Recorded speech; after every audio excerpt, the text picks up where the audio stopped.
All right, guys, welcome to the Inferno Cast. Today I'm here with my friend Travis Stevens. As you guys, most of you know, he's an Olympic medalist, judo player, BJJ black belt, martial arts connoisseur, works with the Fuji team. He's really doing things on a world scale for martial arts, especially right now with everything going on.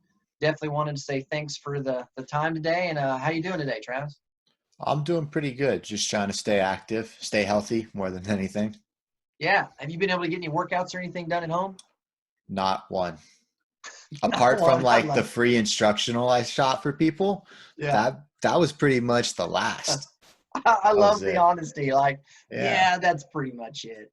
You know what? And I segmented my life like when I'm working, I'm at work. When I'm in the gym, I'm at the gym. When I'm at home, I'm shut down. Like, and I'm just yeah, conditioned to do that. Like, I don't do the home office thing. Like, I like to leave, go to the office, have my coffee, everything set up. So this is foreign for me. It's taken like a full life change. right. Yeah. It's definitely a different environment, man. I don't think anybody's really prepared for kind of what's going on right now, but we'll get through it. So back to when you were a kid, when did you first discover martial arts, or when did it kind of become a thing at some point in your life? Man, that started completely by accident. I was, 2 weeks before my seventh birthday, signed up for the wrong sport as a kid at a local youth center. So got stuck with judo Oh, cool. and then Oh pretty man. much just kind of stuck it out. Yeah. So Yeah. first day in judo class, how did that go? I mean, what do you remember at that age? Like, what did it look like from a kid's perspective?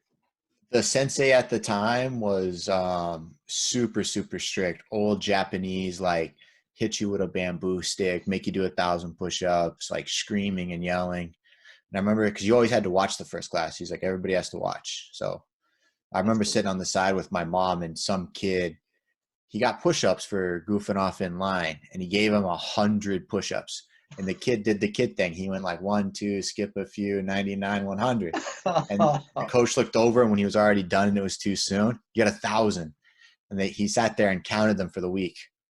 Every Oh day a kid man. came to practice, and he just kept doing push-ups until he was done. Then he could get back on the mats and start training. So my first Oh man. experience was like, I am scared.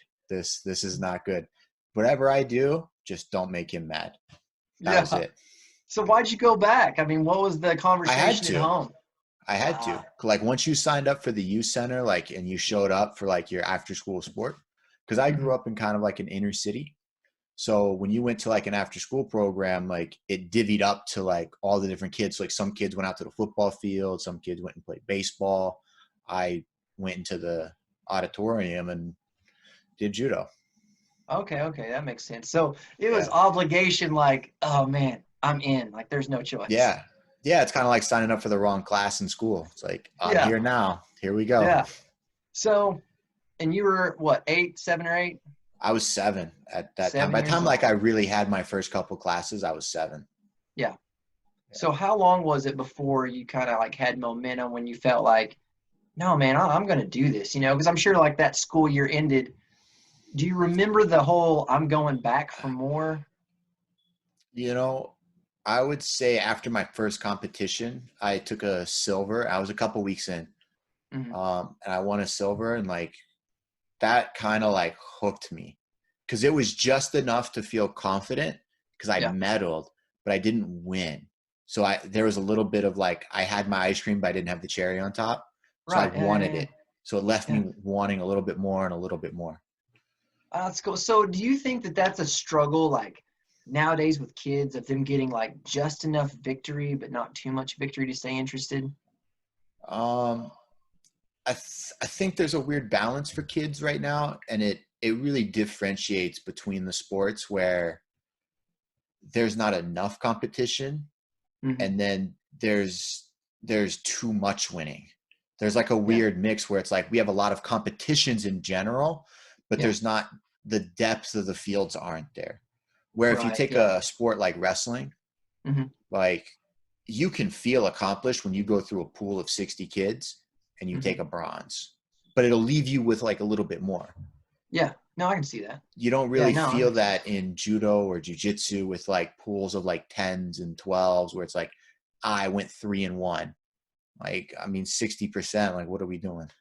Yeah, You exactly. know, it's Yeah. just when I was younger, when I went to a junior nationals, you know, it was normal to have 80 kids. And when you won it, man, you felt like you did something. You fought all day. You were there Yeah. from 10 a.m. to 6, 7 p.m. and you fought 7 matches and you were ready to go. Yeah. Nowadays, No, like, that's some good insight. yeah, Yeah.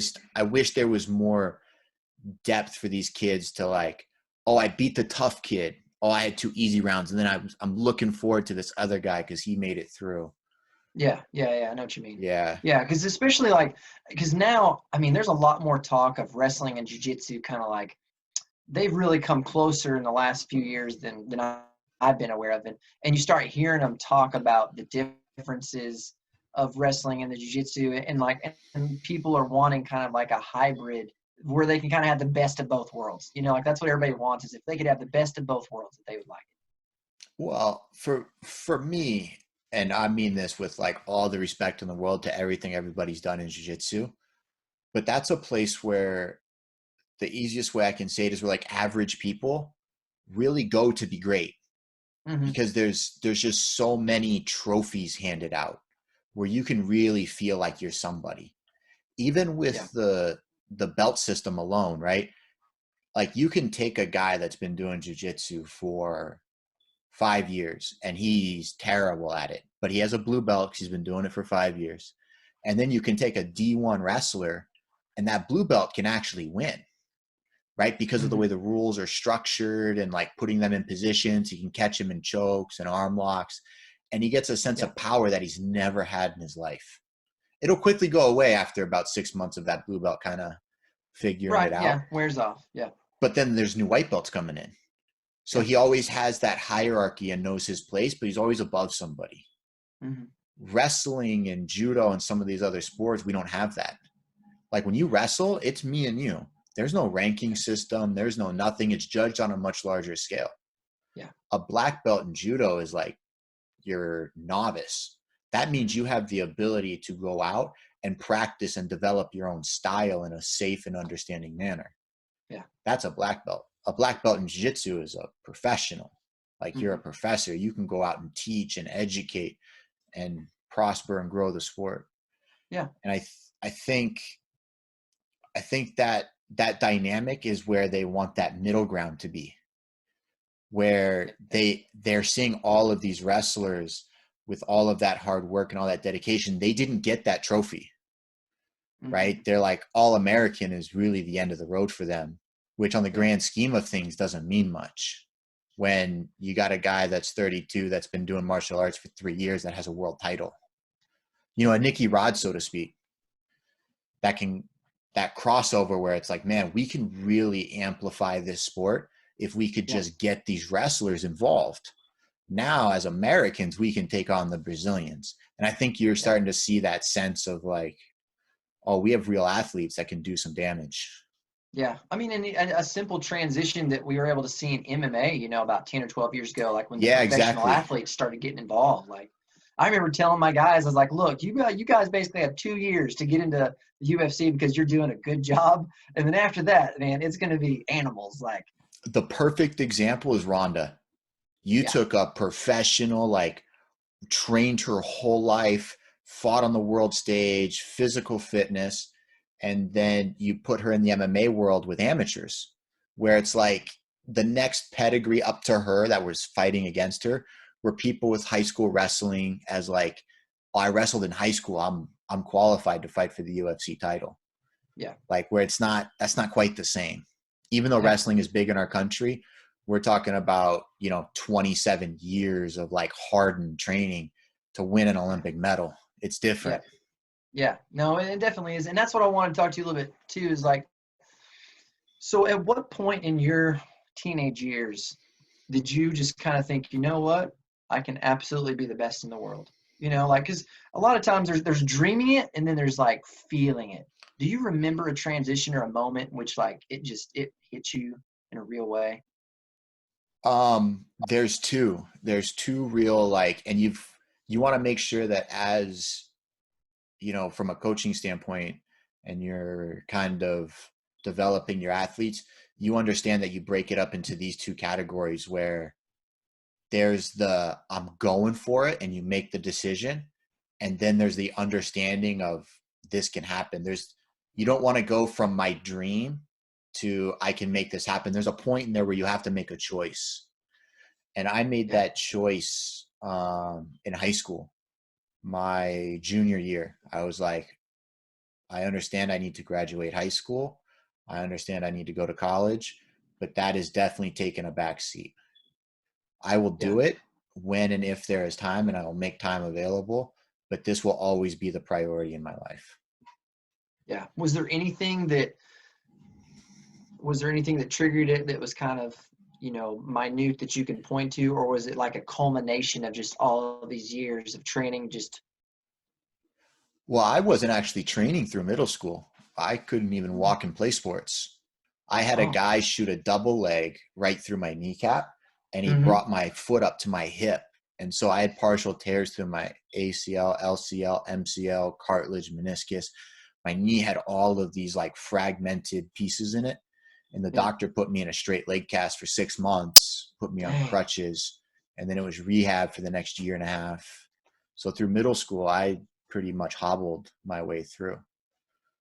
So you kind of missed out on some training time there, being engaged, which, I've seen circumstances where you take athletes and they have it taken away from them for a moment.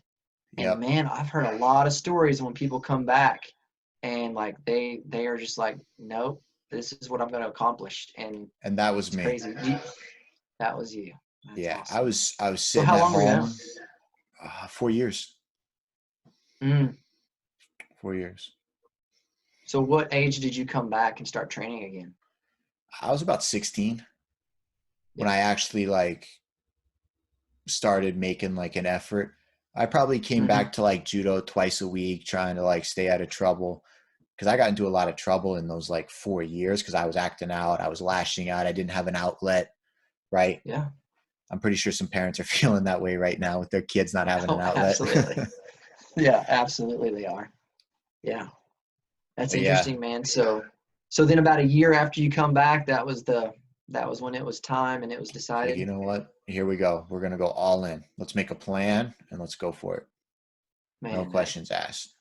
That makes sense, because I had a chest surgery when I was 17 and they told me, they were like, man, you'll never do martial arts again. You'll never fight, compete. And it took me about almost 3 years to recover from it. And I can see what you're saying, because afterwards, like, there was just no other choice. It was just like, no, this is exactly what I'm doing and nothing's going to get in my way. And you can tell if you've had it taken away and you've truly enjoyed it, you'll feel like something's missing. Yeah. Right. And it'll just kind of eat away at you. And then I remember, for like no rhyme or reason, I just saw the VHS tapes there and I was like, I'm just going to throw these in. Yeah. And then I saw the home videos of me competing, my grandparents, how much fun everybody was having. And I was like, that's it. I'm going back. We're doing this. And it's almost like it's a defining moment, because, you always hear people say like, oh, well, failure can't be an option. Failure can't be an option. And I really feel like a lot of people don't truly know what that actually means, because, through a little bit of fear and concern, they always have like that route still exists, Yeah. And because I'm guessing that when you probably came back, like, there was a sense of assuredness and a level of confidence, not that you were that special, but you were not going to let anything stop you. It's not entitlement. It's almost like the aggressive, there's nothing that can beat me. Nothing's going to get in my way. Did you feel like you had an immense amount of, confidence that this was going to happen? Or do you feel like it was work ethic where you were just like, I'm just going to get focused and be unstoppable? That's kind of a tough question to answer, because you go through like so many just ups and downs and hooks and turns throughout your career, where it's almost like fad dieting, where it's like, if this is the thing I'm going to cling to this month and it's going to get me through this hurdle, then I'm going to cling to it. And then if you feel like you're drifting, you're going to look for that next lifeline to cling to, and it's going to pull you to that next level. And then you look for another lifeline and another lifeline, and you're just kind of trying to, drag yourself through the muddy water that's life. Man, that's a really profound statement, because from a coaching perspective, that makes so much sense, because I mean, most people can't focus on the long-term goal to get through day to day, you know. Exactly. And that's very intuitive. I know, and you being a world-class athlete, now coaching a lot of world-class athletes regularly, I'm sure that you've come up with a system and a structure to almost provide that for athletes. Yeah, so you see it in your clubs, right? Where you could be going over something, you could be teaching something, you could be doing this drill, and then everybody's excited, everybody's trying to learn it. And then all of a sudden you see this like dip in morale. And you're like, what's changed? And then all of a sudden you 180 or make an audible to the workout session, everybody's happy again. It just, the day-to-day grind to them got stale. So you make these little adjustments and these little changes. That's no different than an athlete like reaching out. I used to, even later on into my career, sometimes it's as simple as like, you know what, I'm going to go buy a new Rash Guard because I'm not really feeling excited to go to the gym right now. So I'm going to make myself excited by getting a new toy or a new item or whatever it is. It could be as simple and as plain as that.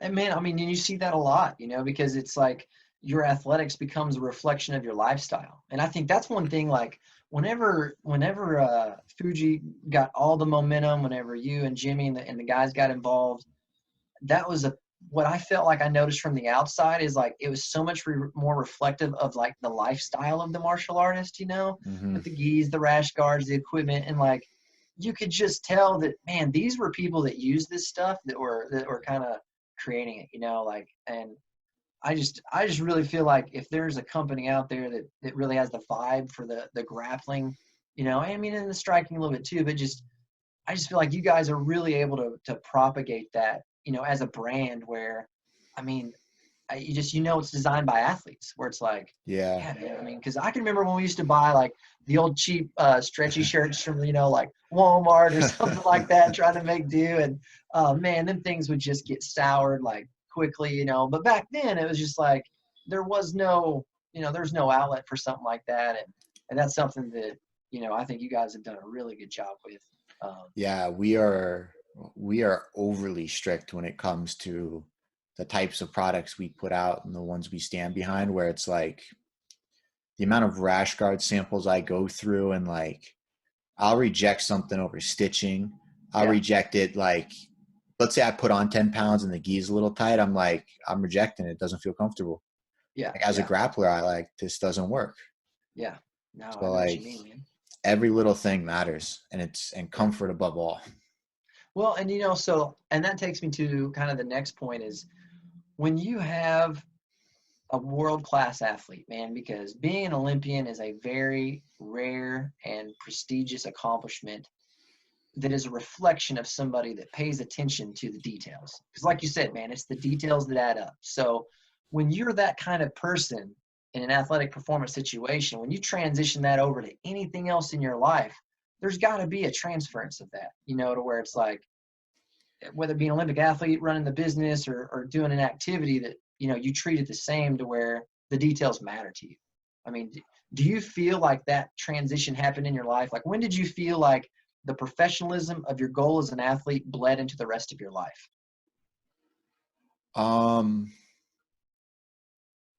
You know, when you're that type of athlete, it's more of like, that's just how you live your life. It doesn't really bleed. Mm-hmm. It's more of when you're an athlete and you live specifically in that manner, it tends to only be you.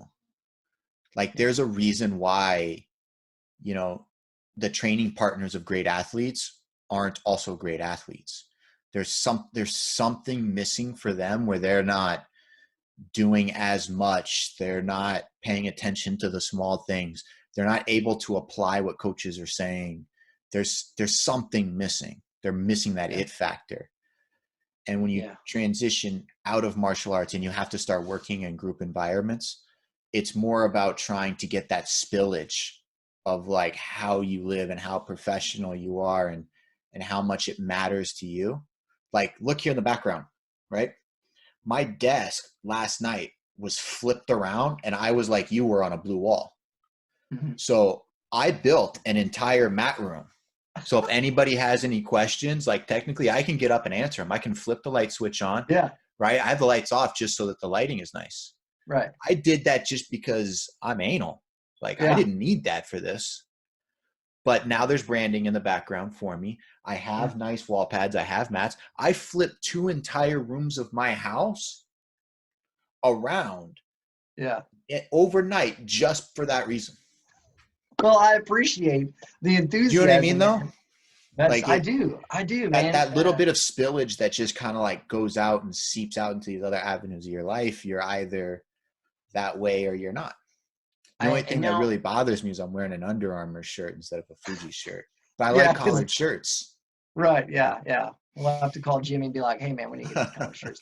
But no, I know what you mean. Because like for me, I've always spent my life, trying to be the best athlete I can. And a lot of my time has been spent studying success where, I look at high-level athletes, high-level performers in any active life because success leaves clues, and there's one thing like I keep noticing is that personal standard of overachievers is always high, and it doesn't have to be high on everything where it's all like, well, I can only wear these shirts or I can only wear it's not 100% of the time, but it's like you guys have the foresight to see when it matters. Like you think 2 or 3 steps down the road. It's like a perfect example, like our thing today. What if this thing hits 1 million views for some weird reason that nobody understands or knows why?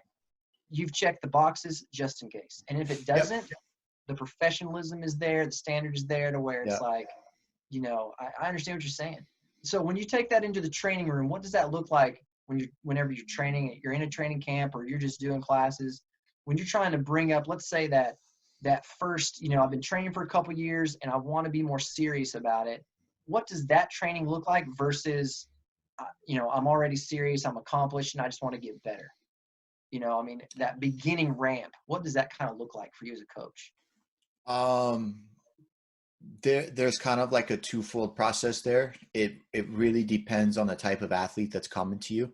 Some people are very technical and some people are just flat out workhorses, right? Like there's just 2 people that just can possibly make it to the top. If you're somewhere in the middle there, like it's probably not in your stars.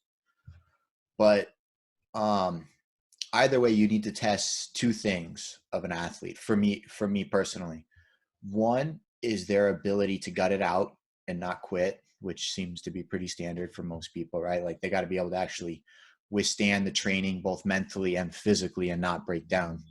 Got to keep showing up. But the big one for me is an athlete's ability to go all the way back to the beginning and start and then come back through the ranks. And that's a tough one for a lot of people. And most people can't handle it, but every great athlete can. Yeah.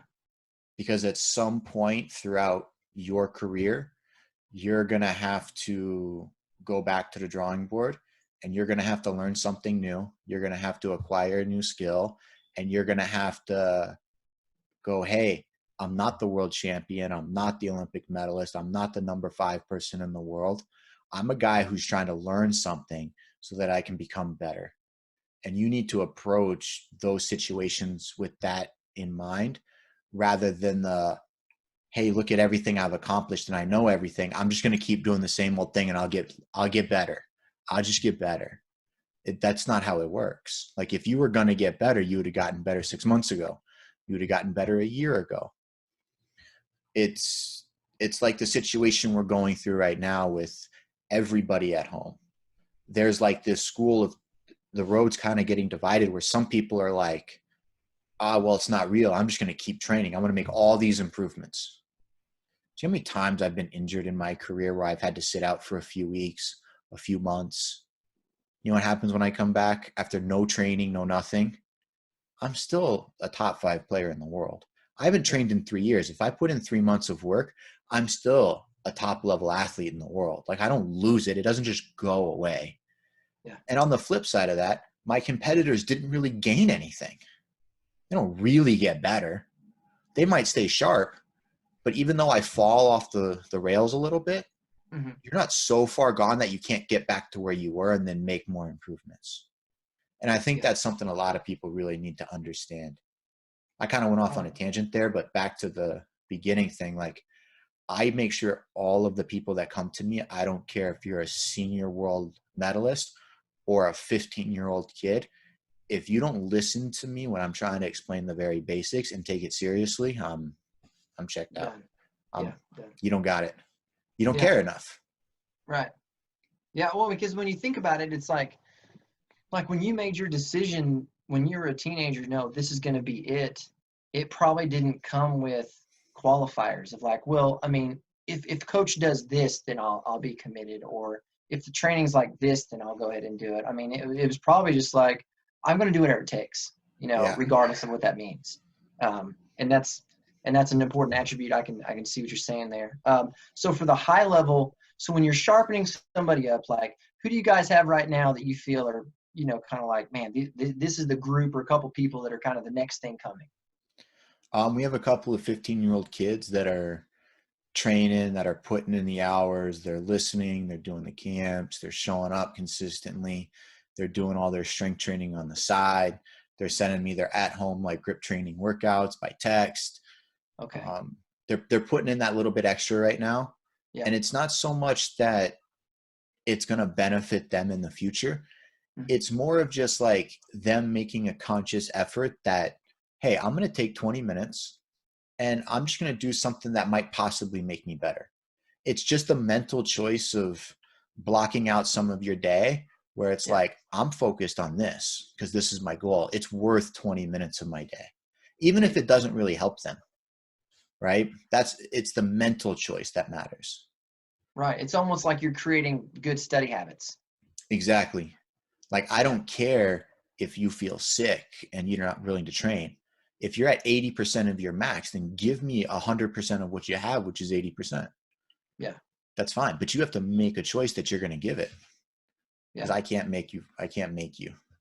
Oh man. And I hear that so often where it's like, man, when you want it more than your athletes want it, you're wasting your time, Yeah. and that's a struggle that happens in a lot of different industries, and especially in athletics of, the kid doesn't realize their potential or they're just not tapped into it, and coach and parents, everybody's pushing like, but you could be this or you could be that. And I've always valued discipline above all. Like I see people that are natural athletes and they're physical, they move well, but I've always valued discipline and everybody can be awesome for a minute, but being awesome consistently, like where are you going to be at in 2 years? Like when it gets hard, like whenever we have athletes that cross over, even at the martial arts school, athletes cross over, they played football, baseball, something higher level. And it's cool for like the first couple months, but then it's not so cool because they move their definition of expectation and it gets hard. And that's usually whenever they waver, even though they're just specimens. Yeah. The mental part of it, they falter, so I put a little bit more weight on that discipline aspect just because for me, like I was never a natural athlete. I've always been like, the lightweight guy that was always slow and behind and not that strong. So hard work and being too dumb to quit is all I ever had. So I value that one. So whenever you're let's go back to like when you were putting in the work, do you remember when the Olympics became the discussion that was all like, as you said, there's 2 times that you got to coach with your athletes and it's like, no, look, this can actually happen. Do you remember that point in which that discussion happened? I was actually coachless when it happened. I didn't have a coach from 2006-ish until 2007. Mm-hmm. I was at San Jose State, and yes, there was a coach at San Jose State, but it was more of like a sensei in a box. Like the coach would show up and like put the timer up there, say, okay, this is what we're doing. And then we kick the crap out of each other for the next 2 hours. And then some of the senior athletes and some of the alumni would come in and they'd help you with technique, but there wasn't really like a developmental plan. Mm-hmm. There wasn't like this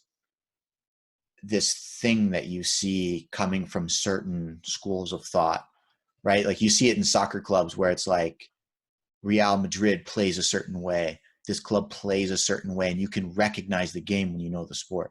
Just like for judo, like that guy's a Russian, that guy's Japanese, that guy does judo like a Korean, that guy's French. They just have a certain style where like as Americans, we don't have that because there's not really like a a plan in place and, you know, a path that people believe in. So when I first started, it was like a free for all. We were just the tough guy made it. And so I was pretty much on my way to being the Olympian for 81 kilos once I decided to be that, because there wasn't really anybody else. As it was kind of uncontested. Like there were some athletes, but they would have taken the spot had it been available. They weren't going to go get it. Right. If that makes sense. It was almost like a default win where it's all like, well, Yeah. I mean, if it's me, it's cool. But it wasn't like, no, this is exactly what's going to happen. I'm going to force the issue, and this is how I'm going to accomplish it. Exactly. They were like, hey, I'm going to do judo full time. I'm going to travel and I'm going to train. But, you know, I'm just kind of here to be here. Yeah. So when did you make the transition to getting a coach? Pretty much before 16, right after 12. I was like, 12 really hurt. Like, you want to talk about rock bottom? That's rock bottom. And I don't think a lot of people could really understand that unless they're in their like 40s or 50s. But imagine being 45 or 50 and then losing your job, losing your wife, and going bankrupt all overnight. That's the Olympic Games. Like I had actually convinced myself in my own head that I was the greatest I will ever be. I am in the best shape I could possibly be in. I am ready to win. And I believed it from like the bottom of my heart. And then you lost. And it's like, if you truly believe it, well, how would you ever get better? You can't. So you're at this thing where it's like, I'm just not good enough, but I'm supposed to do what now? Go another 4 years for what? I'm clearly not good enough. I was at my best. I can't be better than my best. It's like gravity. It's a constant where it's all like I put myself on a pedestal where I was like, this is it. When in reality, that's not it. I just had to retrain my way of thinking.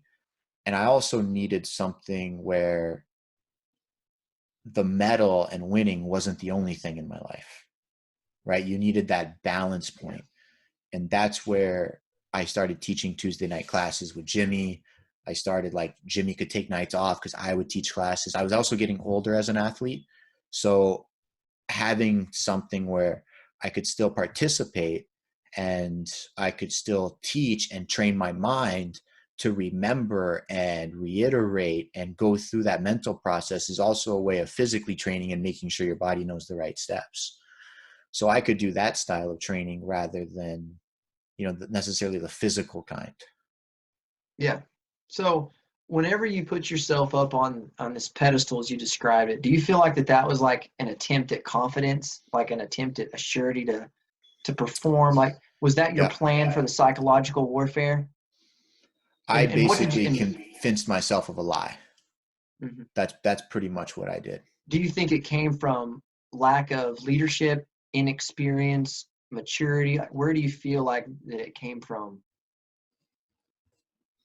I think it comes from a lack of understanding from people or urban myths or whatever it is you would want to tell people in order to get them to win. Like people say you have to be psyched up to compete.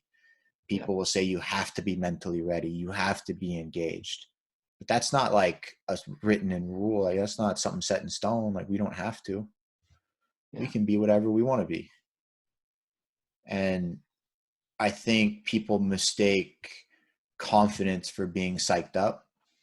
And I think people mistake confidence for like the words that they tell themselves. You could tell yourself anything.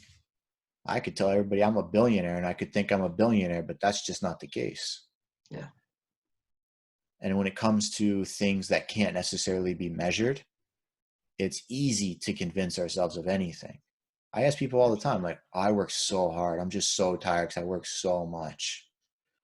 And then you show them like actual math of like how much they're actually working.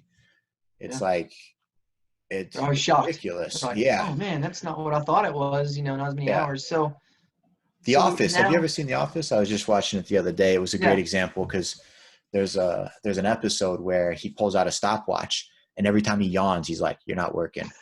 Every time he yeah, goes to the water cooler, like, "You're not working." But it's true. yeah, it's You don't absolutely true. realize how many breaks you actually take during the day. Yeah. It's like whenever you hear, like, I hear athletes and people like, man, I'm training like 7 hours a day and all this. And I'm like, no, you're not. No, you're not. I mean, there's some people that are, but, the people that you would hear this from, like, yeah, no, you're not. Yeah. There's a difference between being present at the club and training. And coming from a guy that did train 7-8 hours a day, like I was physically actually working out. Like we're not adding up the like half hour I showed up before, the half hour it took me to untape and tape, Yeah. and then all the conversations, like just the mat time alone. Yeah. That comes with a cost. So Yeah. you're either cheating it on steroids or you're lying. You tell me which one it is. Because if you're not getting broken and you have that work ethic, yeah, tell me how you're doing it, because I couldn't do it. And I had some of the best nutritionists and sports psychologists and doctors in the entire country and the world, and we couldn't figure it out.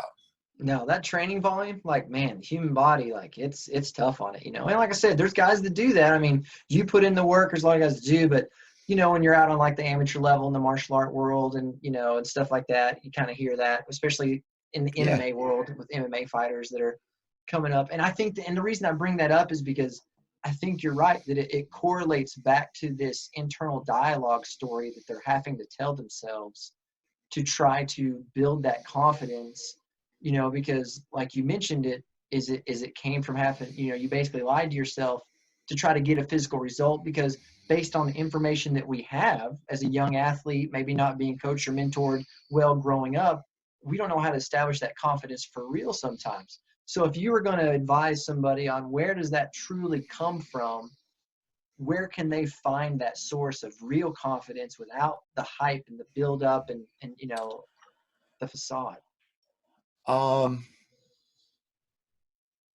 The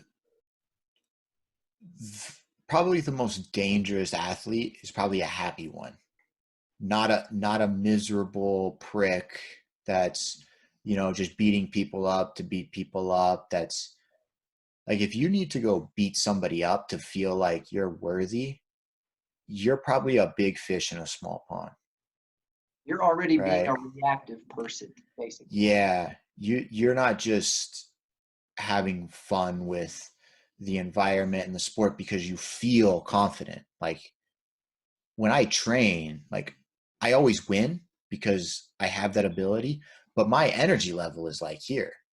And then if you start to raise it, I could keep going, man. We can just keep it going no matter how far you want to go.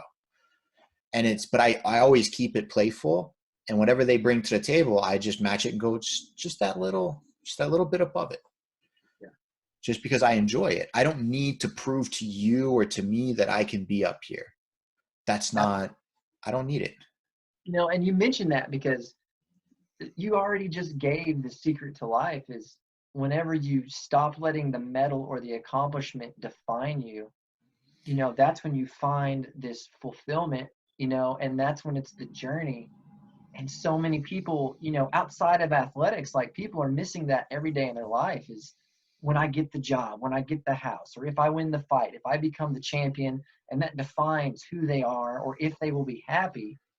And, they miss out on what matters. So if you were going to advise, coach, and influence somebody on finding the fulfillment of the journey, how would you break it down for them? I kind of start taking things away from athletes.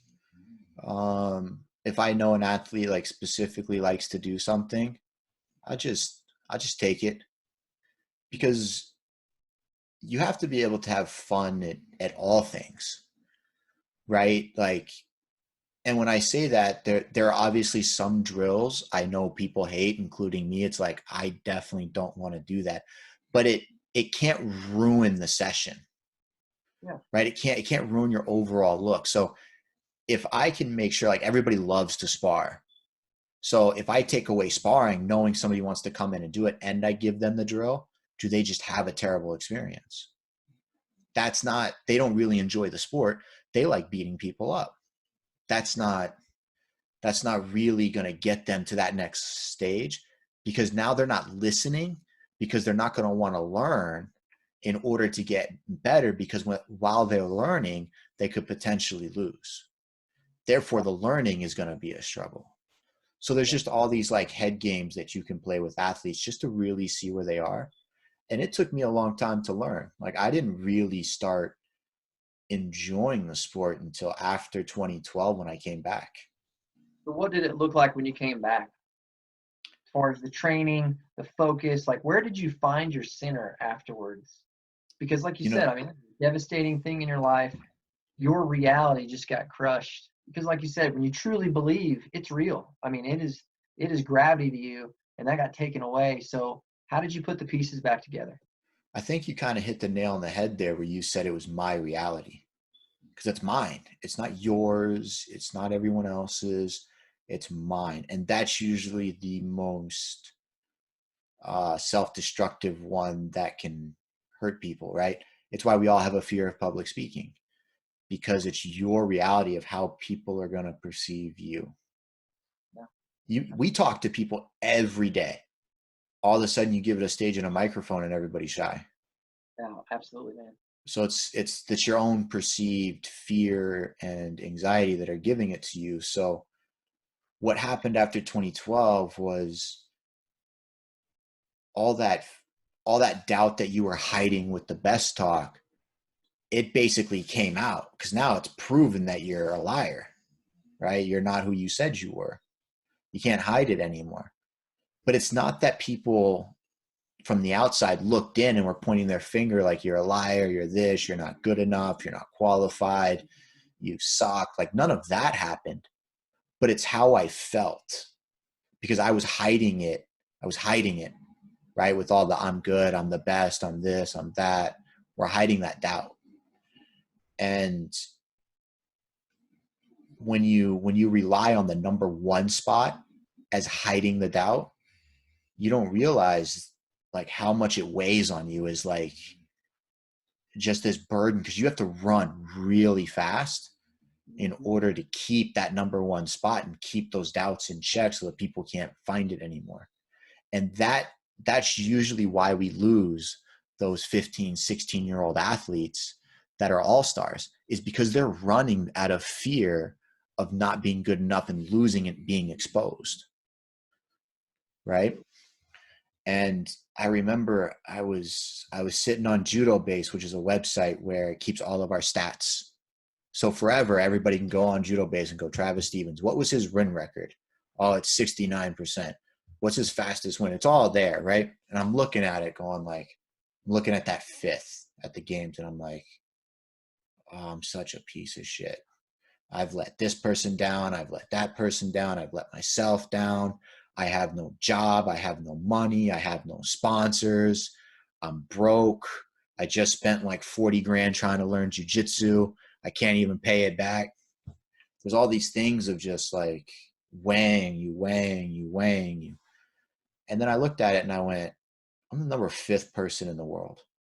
Like, win or lose, they can't take it from you. Like, the things that you've earned, the things you've accomplished, you can't just lose it overnight. No. You are who you are. So I just started looking at like my actual stats. Like in the year of 2016, I was scored on 4 times. In all my international competitions, I was scored on 4 times. Best guys in the world. And I said, like, you could probably count on your hands how many times I've actually been thrown for a full score. So it's, what do I have to be worried about? If I lose, it's just going to be me. Yeah. Like, I'm still a top 5 player. Win today, lose tomorrow, it doesn't matter. I don't care if I lose to the number 50 guy in the world, because I'm still going to look at him no different than the rich guy who lost 100 grand when we went into this crisis, where the guy who's on unemployment, who doesn't have anything, like, we're both losing, but one person's still down there and one person's still up there. Yeah. So as long as I'm still up there and I looked at the big picture, I don't care about the day-to-day. Yeah. So when I would go to training camps and I'd be working out and people would actually score, I'd laugh at them It's like, oh, this is funny. You got one in. The one for the year that you're ever going to get. Yeah. And so now I'm enjoying the process, right? Like I can go to a training camp and my competitor can throw me and I can find it comical, right? Like I'm starting to enjoy this process of who I am and what I've accomplished and what I stand for. Yeah. And that perspective, you know, that shift goes back to a resolute sense of self almost, where like, you know, you found who you are without the labels and the medals and the measurement of the tournament. You know, it's, I almost call it inversion measurement, because we're always measuring like, well, here's first and here's where I'm from that. And we focus on that instead of inverting it where I'm like, oh, well, I'm here and look at all these other people that weren't there, you know, to where you can kind of a little bit more like that gratitude thing of just like, Yeah, be this athlete. I get to accomplish these things. And when you said about having fun as an athlete, man, that is a common thread amongst a lot of acquaintances and friends that I have that are like great athletes or performers. The ones that have fun with the process are the ones that just seem to do so well, because as emotional creatures, man, like we are wired for joy, you know, and a lot of times I think that we spend a lot of time like sabotaging that because we just don't know what to measure. We don't know how to value ourselves, and we fall into that trap. But we're wired for joy. And when you find joy with purpose, that's where you get this high level of performance, man. It's really, you truly got to just figure out like what you truly enjoy. And if it's not what you truly enjoy, then turn it into a hobby. The worst thing I get from people are coming to me saying, hey man, how do I get to the next level? But you're a hobbyist. You're not supposed to be at the next level. Stop trying to do that. You don't want to do that. You don't want to quit your job and not put away money for your kids' college tuition. You don't want to not be able to put food on the table. There's a price to be paid to be a professional athlete. And if you decided to be a professional business person and then be a professional athlete, don't listen to the outliers. Don't do that. Just be a hobbyist, enjoy it, and go as far as you can being a hobbyist. If that means you don't get a black belt in BJJ, what do you care? Be a purple belt that taps black belts. I don't care. and it's the journey, you know, like you just gotta be in love with the process. And you know, and that's what I love hearing about, you know, what you had to say and your perspective. And you know, because we got to meet a few years in Vegas, and just kind of getting to watch over the years, and especially because I mean I feel like you're transitioning to this coaching role, and I'm sure it's with intentionality, but I just more and more when you talk, when you make videos, when you do anything, man, just like this mature coaching voice is just kind of coming out, like this bigger plan. Like you know, it just, because there's transitions when you become performer to coach, and like when you look at things as like a larger scope on how to influence people. And I feel like you've been empathizing and influencing in a lot, in a lot better way than what people see a lot of times, because you have been there and you've been on the other side of it, both winning and losing, you know, to where you can really identify with people. And I think that's where like the master instructors come from, or the master influencers of our time come from. It's just people that they've experienced it enough to where they can break it down for you in an analogy that makes sense. You know, because that's a challenge for a lot of people. I think a lot of people too, they equate success to titles, right? And I will be the first person, because I have an Olympic medal, to tell you that the people that win Olympic medals are not the best people in the world. And I'll tell you the same thing about jiu-jitsu. I don't care how many titles you have, you are not the best jiu-jitsu player in the world. Just because you understand the game and you're a little bit more physical, a little bit more stamina, you can last. But I guarantee you I can find a guy in Russia that could beat the guy from Japan who's a world champion. I can find him. Right? There are people in Japan that can't even win their nationals, but they can win world titles. That doesn't make them the world's best. It just means they won that one event. Right? I don't have any world medals. I lost I never even made it past the quarters. I never made it to the quarters at a Worlds. But I have medals from every Grand Slam out there except for Japan, and an Olympic medal. Does it really matter that I don't have a world one? I don't care. Anybody that wants to challenge my skill and my knowledge, my door is always open. Oh, Yeah, that's what I love about you, man. You're always a gamer. Man, I appreciate you Always. taking the time. Everybody's kind of cooped up right now. Things are a little bit crazy, but I really appreciate you, reaching out, investing. Definitely community needs some voices to kind of keep us all entertained and influenced. Yeah, that was the whole purpose. I hope everybody enjoys listening to this and they can pull some information to maybe help themselves. Absolutely, man. I appreciate it.